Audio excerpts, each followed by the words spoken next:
Today is the 16th Sunday of Ordinary Time. Our Gospel text is taken from St. Luke's Gospel, chapter 10. It's the story of Mary and Martha.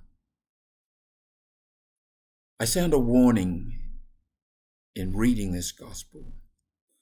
We've heard this story many times, and we can be trapped in the thought that, we've heard the story, we know what it means. No, we don't. The Bible is the place of encounter. Every time we take it up, we should be open to the possibility of a unique experience of God's presence, God speaking. This requires us to listen, and listening takes effort. Hearing is not easy to come by. There will always be a nuance to what is in the story awaiting us, if we care to listen. Now, we should note that Luke's Gospel is probably written about 40 years after the death of Jesus, which means that the Christian community has been hearing the oral tradition, the stories of Jesus and his teachings and the events of his life for 40 years or thereabouts. Is it not reasonable to think that there's some kind of interaction and mutual influence, the oral tradition on the community on the oral tradition? Scholars suggest that there's evidence of this in today's Gospel. Martha invites Jesus into her house, and incidentally, that was breaking a very significant rule. Martha is not a member of Jesus' family. She shouldn't do that, and Jesus shouldn't accept it. But she does, and he does. What scholars suggest about this is that this actually reflects the experience of the early community, that women opened their homes as churches, effectively. Their house, their home became the place of ecclesia, the gathering, in which the word and the bread were broken open for the community, in which together those first disciples, followers of the way, listened and heard as a community the good news. Incidentally, there are two other rules that Jesus breaks here. One is he allows a woman to serve him. Martha is also doing that. That was not permitted. The third is, and this leads us into what may be the deeper reaches of this story. A woman sits at Jesus' feet. That is the preeminent place of the disciple, to hear the master teach. That too was not part of the culture at that time.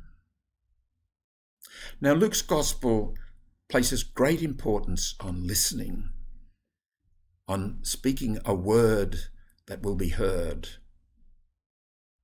In the very first chapter, for example, verse 2 of the first chapter, Luke says of the gospel he's about to put into print, "I'm putting down what eyewitnesses and servants of the word have told me." And Zechariah is an interesting character, because Zechariah doesn't listen, doesn't hear the word of the angel Gabriel, and he's struck dumb. He can't utter his own words after that. The one who listens shouldn't speak. The one who doesn't listen, doesn't hear, shouldn't speak. Mary, unlike Zechariah, does listen. She hears, and she's transformed, even if she does not understand.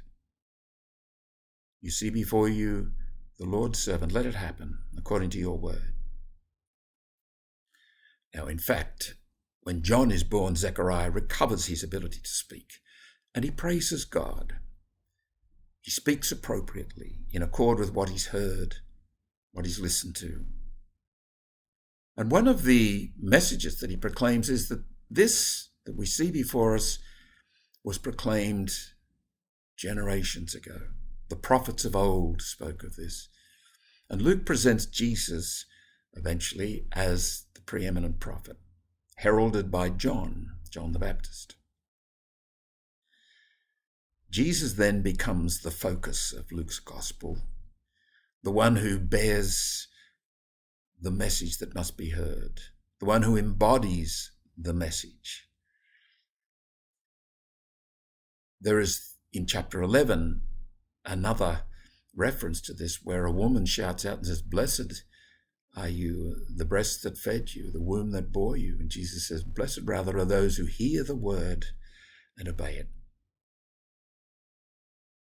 Seems to me reasonable, given the promise, "I shall be with you," and Jesus embodies that promise. Seems reasonable that we can expect to encounter Jesus not just in the Bible and not just in the church, but in life. As we go our way, he is with us. We can also expect that if we listen, we can hear his presence.